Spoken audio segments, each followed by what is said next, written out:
Good morning, everyone. Thank you for joining us for today's presentation.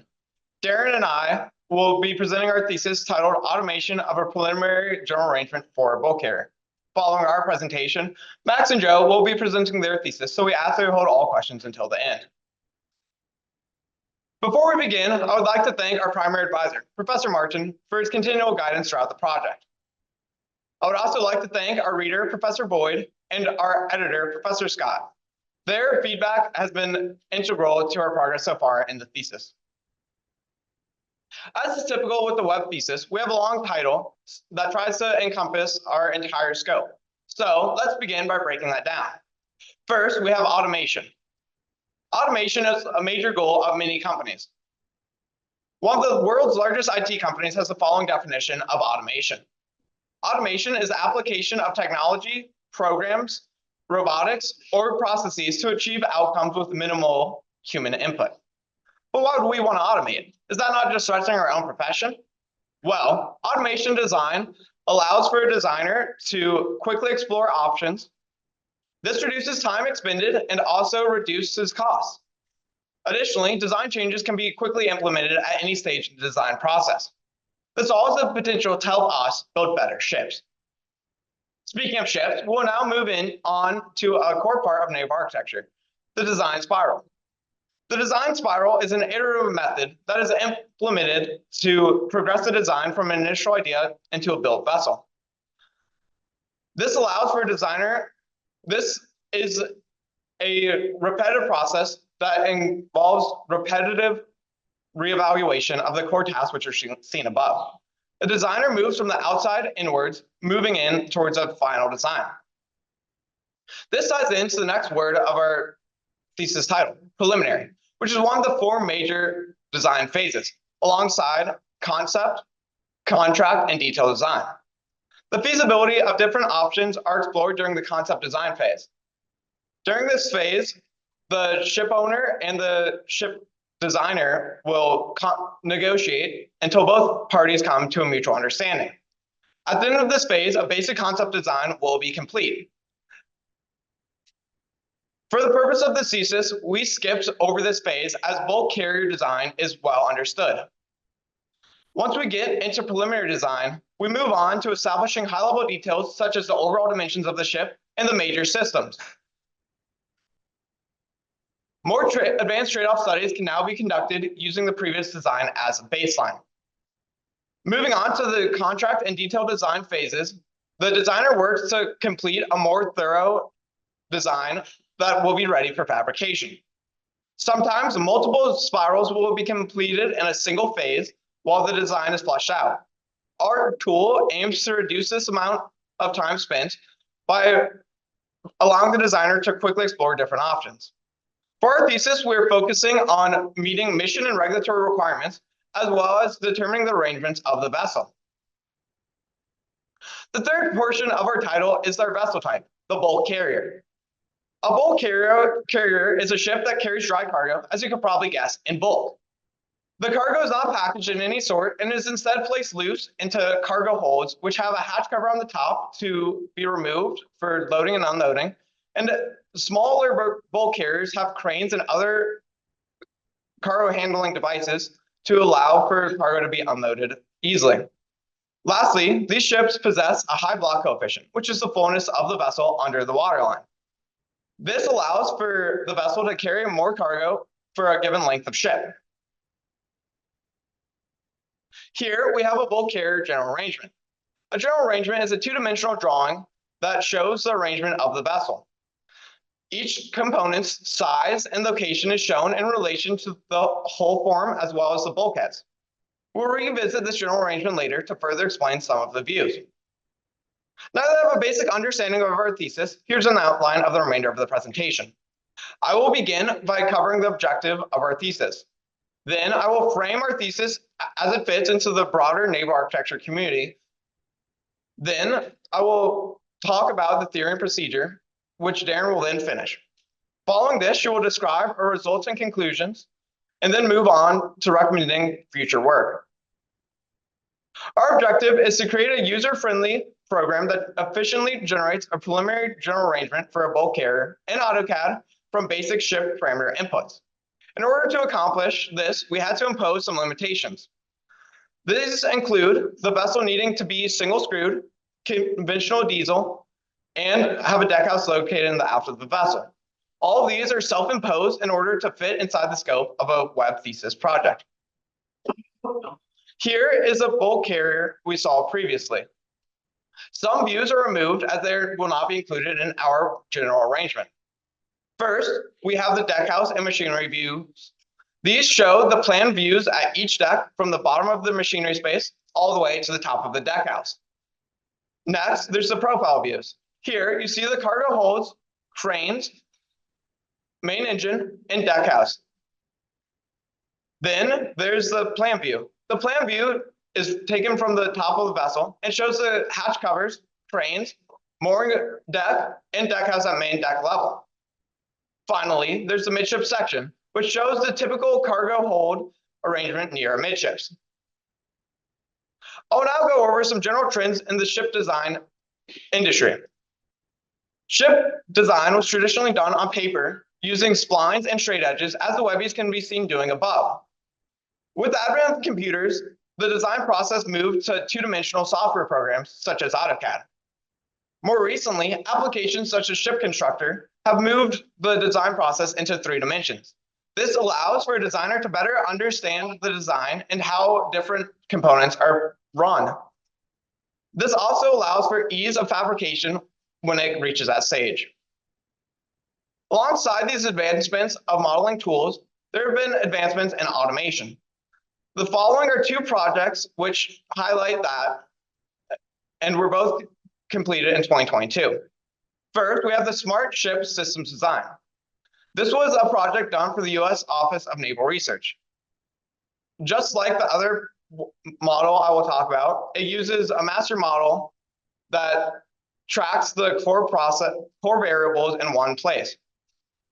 This allows for automation in early design, as it allows for repetitive tasks to be automated. This allows for trade-off studies to quickly be performed. The next project is simulation-driven ship design, developed by Siemens.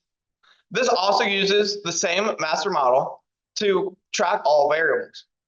Unlike the previous one, though, this is a fully automated workflow. This means that the program is capable of creating hundreds of designs in a matter of days.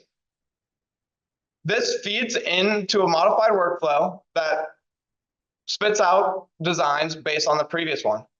At the end, the designer then chooses from which design they want to use. This helps them choose a cost-effective ship. As far as we know, neither of these approaches is creating a full general arrangement. One of the major inspirations for our thesis came from a Webb thesis conducted by Teitelbaum in 2022. Her title was Rules-Based Design, Automation of a Vessel General Arrangement. She used military seal of commands rules to automate the creation of a deckhouse arrangement. As the rules are heavily prescriptive, the design program was not required to make many advanced design decisions. As you can see, it generates a rectangular deckhouse arrangement alongside a tabular summary of required tank storages. She concluded that her program could determine the preliminary dimensions required for a deckhouse arrangement and reduce time designers need to spend interpreting the rules.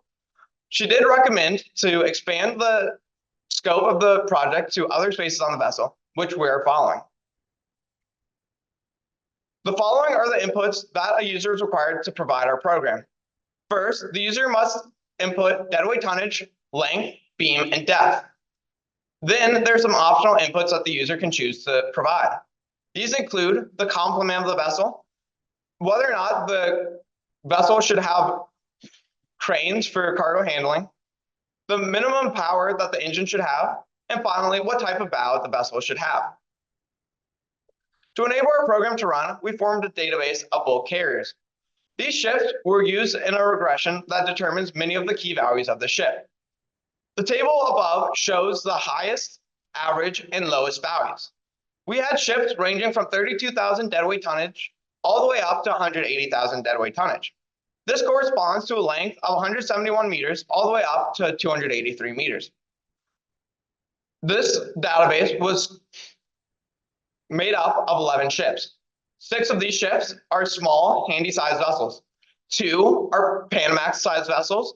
1 is a post-Panamax vessel, and 2 are large Cape-sized vessels. There is an abundance of small ships. However, there was a lack of general arrangements available for the larger ships. Due to the fact that we needed both a general arrangement and the preliminary major dimensions of the ship, we had to only have a small database. The first major component of the vessel is the hull form. For simplicity, we chose a Series 60 hull form to represent our vessel. The Series 60 is a standard hull form that was developed for merchant ships. Conveniently enough, there's a program available that can generate that geometry in the form of a geometry file. A geometry file is a whole information file that is utilized by General Hydrostatics, commonly referred to as GHS, and stores the geometry of the vessel.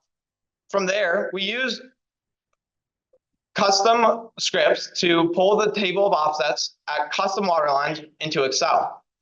These waterlines are then drawn into AutoCAD using a script, and an example of that can be seen above. As you might be able to tell, these are about as fair as some of our SC2 lines, but that luckily is not a concern in this case. Now that we have a hull form, we're ready to move on to outfitting. The standard approach behind our outfitting process is described as follows. First, the ship is divided into individual components, such as the cargo hold, deckhouse, and machinery space. Second, the component is sized using either a regression, rules, or standard practices. Next, the component is placed in the vessel, either with reference to another component or using a regression. All the while, the components are tracked using variables within the code, in case they need to be referenced later. The general arrangements used in the regressions were also used as models for the blocks. These blocks are a set of lines within AutoCAD that can be manipulated as we wish. This allows us to insert the block in the desired location and scale as we wish. The views were largely modeled using these blocks, but they also required some individual lines to be drawn. Lastly, the program checks that all required tank capacities and other requirements are met. If they're not, this is reported to the designer to let them know that the design needs to be iterated once again. I will now pass the presentation off to Daryn, who will begin the presentation beginning with applications.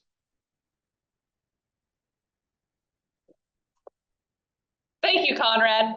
The first application used in this thesis, as Konrad mentioned earlier, was Microsoft Excel. This was used to select the main engine and gensets from the given ship parameters, perform the regressions to find the bulkhead and machinery placements, and to store the offsets for the vessel. The second application used in this thesis was AutoCAD. This was used to draw the views and to move them around the drawing as needed. All of the coding for our thesis was done in Visual Basic for Applications, or VBA. Since it is an object-oriented language, it requires an integrated development environment, or IDE, in order to compile and run. In AutoCAD, this is called VBA IDE. All of the coding for Teitelbaum's thesis was done in Python. It is another object-oriented programming language, requiring an IDE, in this case PyCharm, and an additional command library, in this case PyAutoCAD, in order to run. An active AutoCAD sheet was also required in order for this program to run properly. However, this was not an issue for our thesis, as our VBA code runs within AutoCAD, and therefore a document will inherently already be open. Our most significant addition to Teitelbaum's code was the machinery space. The machinery space was split into 5 sections, each of these sections containing a certain list of items. All of these sections are as follows. The central line middle section contains the main engine and gensets, 3 gensets. It should be noted that the gensets and the subsequent spaces were on the 3rd deck of the engine room, not at the tank top level as the main engine is. The forward port section contains the engine control room. The aft port section contains the workshop. The forward-starboard section contains the fuel oil service tanks, and the aft-starboard section contains the lube oil and cylinder oil tanks. The placement of components was done from most to least critical. For example, the main engine and gensets were placed first. The main engine and gensets stand out from other components of the machinery space, as they were sized based on guidance from external sources, not regressions of the sample vessels or classification society rules. The main engine was sized based on a regression developed by the International Maritime Organization, shown above. This graph contains two lines. The upper line applies to tankers and is therefore not pertinent to our thesis. The bottom line shows a regression which calculates the minimum engine power in kilowatts based on the deadweight tonnage in metric tons of the vessel. Notably, it has two individual line segments, one for ships beneath 145,000 deadweight tons and one for ships greater. Once the ship's required minimum power was calculated, the man engine with the lowest L1 power above the required value was selected. All engines available for selection in our thesis were MAN S-Series low-speed diesels. The available engines ranged in size from the F35ME-C9.7 with 5 cylinders and a 4,350 kilowatt L1 power to the S70ME-C10.5 with 8 cylinders and a 27,440 kilowatt L1 power. This range encompasses most of the graph shown above. With the main engine model selected, the exact dimensions of the engine are known, allowing for the most accurate scaling of the main engine block. The gensets were sized using the SNAME TNR Bulletin 3-49. This provides guidance for the approximate electrical loads for a merchant ship. Since our vessels do not include high load features such as a bow thruster, this equation should be applicable. However, after comparing the results of the equation to the genset power for some of the sample vessels, it was clear that a margin was needed. Therefore, a margin of 70% was added onto the required genset power. This brought the equation into alignment with the sample vessel's genset data. The MAN L23/30H Mark III genset series was used for this thesis. The genset model was then selected using the same process as the main engine, with the smallest genset model which satisfied the powering requirement chosen. Specific dimensions were also available for each genset model, allowing for accurate scaling of the genset block. The dimensions of each space were based on a series of regression analyses done with the 11 sample vessels. First, the main engine was placed longitudinally using the linear regression shown above. The location of the aft point of the main engine was plotted against the deadweight tonnage for each vessel. It was always assumed to be along centerline. The aft end of the gensets were then aligned with the aft bulkhead of the lower levels of the engine room, as this bulkhead is shifted further aft on the uppermost engine room deck. Each bulkhead in the machinery space was placed by a regression similar to the one shown above. This specific regression placed the forwardmost bulkhead of the machinery space, separating it from the cargo space. The placement of this bulkhead was plotted for each sample vessel along with that vessel's deadweight tonnage. In the case of this regression, and most throughout the project, the correlation was reasonably strong for a linear regression. Some spaces, such as the engine control room, had a required area. Accommodation tanks, such as freshwater, were sized using the MSC rules as they were calculated using Teitelbaum's thesis. The cargo and fuel tanks were sized using Detnor's Veritas rules. For the cargo space, each cargo hold was represented with a block. These plan and profile cargo hold blocks are shown above. It was assumed that folding hatch covers were to be used, and the standard tank layout is also shown. Cargo handling equipment, specifically cranes, were added onto smaller vessels where such equipment is normally utilized. The crane block is shown above. The cargo spaces were created using a logic-based approach. The number of cargo holds was determined based on the deadweight tonnage of the vessel, as there are standard numbers for each vessel size. These standard numbers are shown in the table above. Notably, the number of cargo holds is always odd. The usable cargo area was defined as the space between the forward bulkhead of the machinery space and the forward collision bulkhead. The length of each cargo hold could then be determined by dividing this available cargo length by the number of holds typically seen on the size of vessel. Cranes were included unless specified otherwise by the user on vessels of 60,000 deadweight tons and below. Some additional components of note are the bow and stern sections of the vessel. For the bow, 4 options were created. These were based off of different bow shapes seen in the example general arrangements used. The user will be able to decide which bow shape they prefer. The stern bulb was also modeled based on a common shape seen in most of the example vessels. A rudder was included with the stern bulb, with the entire section being a single scalable block. A few common aft tanks are also included in this block. The bows were scaled longitudinally using the DNV requirements for placement of the collision bulkhead. This affected the available cargo length as previously mentioned, as the forward perpendicular was assumed to be fixed. They were scaled vertically using the depth of the vessel. The stern bulb presented significant challenges with its integration into the arrangement. The block was initially scaled longitudinally in order to match the aft machinery space bulkhead while maintaining the rudder stock at the aft perpendicular. It was then scaled vertically to match the depth of the vessel. The main engine needed to be aligned with the propeller center line created with this block. The engine room decks also needed to align with the emergency fire pump room deck for easy accessibility. These are examples of a profile and plan view created by our program.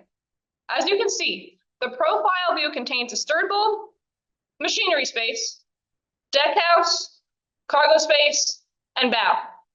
The plan view shows the machinery space and cargo space. These 2 views are still in progress. A few features not yet finished are the addition of decks within the deck house, a forward mooring deck on the plan view, and greater detail in the plan view machinery space. This is an example of a deck house output from Teitelbaum's code. It shows 4 decks in the accommodation space of the vessel. While the text size may be a bit small, these decks include staterooms, lockers, and offices. Currently, user complement specifications must be directly input into user forms generated by Teitelbaum's code. We are currently working on integrating her code into ours by shifting the machinery casing further aft and streamlining the input process. These are the current single and double hull midship sections generated by our code. Both feature a double bottom of 1.8 meters and hopper tanks. The double hull option also contains wing tanks in the cargo space. Again, decks are to be added to the deck house, scaling of components refined, and details and labels added to the cargo space. The limitations on the input parameters our program can accept are determined by a few factors. As was discussed previously, the largest main engine in the MAN S series had an L1 power of 27,440 kilowatts. This, according to the IMO graph previously shown, would be sufficient to power a vessel of just above 400,000 deadweight tons. Therefore, additional larger engines will need to be added in order to exceed this ship's size. Even if additional engines are added, bulk carriers are usually not built to such a large size. The current largest bulk carrier in the world is the MS or Brazil, shown above, with a deadweight tonnage of 402,347 metric tons. Notably, this is the only vessel which approaches exceeding the capabilities of the engines provided. However, such large ships are highly irregular, but show that there is an upper feasibility limit to bulk carrier sizing. There is also the issue of data extrapolation. As noted previously, the largest vessel included in our data set had a deadweight tonnage of 180,010 metric tons. Applying the regressions from this data set to ships above this deadweight tonnage would not necessarily be accurate. All of these limitations, if exceeded by the user, will elicit an error message which warns the user of these possible problems. Now I will show a demonstration of our code running. It should be known that the demonstration will play at 2 times speed, as the code does take some time to run. The demonstration ship parameters are 65,000 deadweight tons, a 32.24 meter beam, and around 17 meter draft. These beam and draft numbers are in line with the regressions. We just wanted to show you that they could be entered into the user form as well. Bow option 1 was selected. The code then runs, drawing each view and moving it as needed. Then Teitelbaum's user form appears. The complement data is entered. Then some deckhouse parameters are input. Finally, the completed drawings are shown. The profile and plan views can be seen. The single hull midship section is shown, and these are the output decks of Teitelbaum's code. The conclusions we can draw from this thesis are that we have created a tool capable of generating a preliminary general arrangement for a bulk carrier using minimal user ship parameter inputs. This tool includes the hull form, the addition of the machinery space, cargo space, balance during components, and the integration of Teitelbaum's deckhouse code. This tool is relatively simple to use and will have a user guide included with the final product to indicate any possible complications. This tool is able to accept inputs via user form, easily creating several designs for slightly varied parameters. However, it was difficult to integrate programs such as AutoCAD, Excel, and Intep together due to a lack of an overlapping command library or VBA interaction ability in general. Some recommendations for future work are as follows. To create or utilize a hull design tool to generate a more refined hull form than Intep. To add more components to the machinery space, similar to the machinery arrangements done in ME6 class. To conduct a more accurate engine selection using the online man engine selection tool within the program. To expand the tool to a different type of ship, such as a tanker. And to create a structural midship drawing for the vessel. Thank you for coming to our presentation. And again, please hold all questions until Joseph and Max have finished their presentation as well.